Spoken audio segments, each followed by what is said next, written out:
नमस्कार, तुम्हा सर्वांचं आपल्या नवीन एका रेसिपीमध्ये खूप खूप मनापासून स्वागत आहे। आजची रेसिपी पावसाळा स्पेशल आहे आणि खूप झटपट होणारी आहे, त्यामुळे व्हिडिओ शेवटपर्यंत नक्की पहा आणि चॅनलवर नवीन आला असेल तर लगेच चॅनलला सबस्क्राईब करून घ्या। इथे पहा, मी काही बटाट्याचा चकत्या अगोदरच करून घेतलेला आहे, त्याला पाण्यामध्ये ठेवून घेतलेला आहे।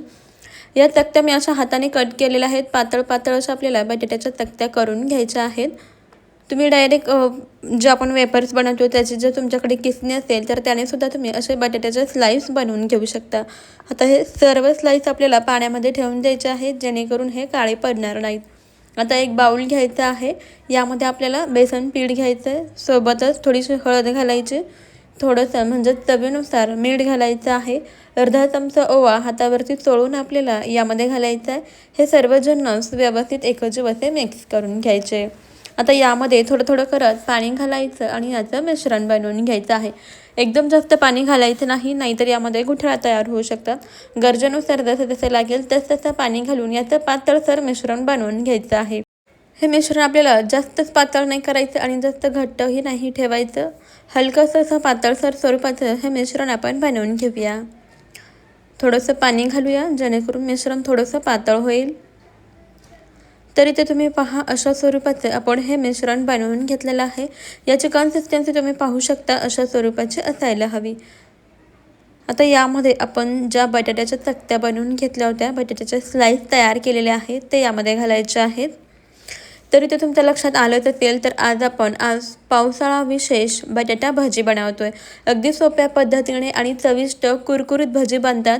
यामध्ये आपण सोडा वगैरे काहीही घालणार नाही, साध्या घरामध्ये उपलब्ध असणाऱ्या साहित्यांमध्ये सिंपल पद्धतीने कुरकुरीत भजी बनवून घेऊया। गॅसवरती कढईमध्ये तेल तापायला ठेवलं होतं, तेल व्यवस्थित गरम झालं की यामध्ये आपल्याला भजी सोडायची आहेत। तेलामध्ये मावतील, कढईमध्ये मावतील इतकीच भजी आपल्याला यामध्ये सोडायची आहेत। एका बाजूने व्यवस्थित तळली गेली की ही भजी आपल्याला पलटून घ्यायची आहे।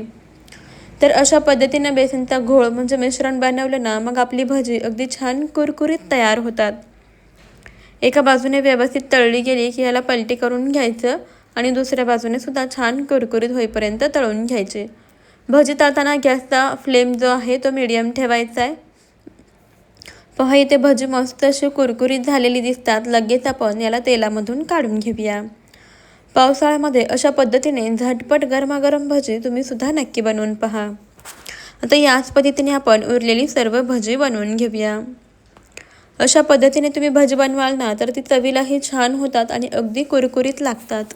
तर मंडळी, तुम्ही माझा हा व्हिडिओ कोणत्या शहरातून किंवा कोणत्या गावातून पाहत आहात मला कमेंटमध्ये नक्कीच कळवा, म्हणजे मला सुद्धा समजेल की आपल्या चॅनलच्या रेसिपीज कुठपर्यंत पोहोचतात। पहा, इथे आपण अशा पद्धतीने संपूर्ण भजी तळून घेऊ। 2-3 बॅचेसमध्ये आपल्याला हे भजी तळून घ्यायचे आहेत। भजी पहा, काय मस्त कुरकुरीत अशी झालेली दिसतात। बघताच समजते की भजी छान कुरकुरीत झालेली आहेत। लगेच आपण तेलामधून काढून घेऊया। ज्याच्यासोबत 4-5 हिरव्या मिरच्या सुद्धा तळून घेऊया, सोबतच एक कांदा चिरून घ्यायचा आहे। मस्त अशी पावसाळा स्पेशल आपली गरमागरम बटाटा भजी तयार झालेली आहे आणि याच्यासोबत सर्व करायला मस्त गरमागरम असा चहा घ्यायचा। तुम्ही सुद्धा अशा पद्धतीने भजी नक्की ट्राय करा। रेसिपी आवडल्यास लाईक करा आणि आताच आपल्या चॅनलला सबस्क्राईब करा। चला, आपण भेटूया आपल्या पुढच्या व्हिडिओमध्ये। तोपर्यंत खात रहा, मस्त रहा आणि सर्वात महत्त्वाचं हेल्दी रहा। या गरमागरम अशी पावसाळा स्पेशल चहा आणि भजी खायला।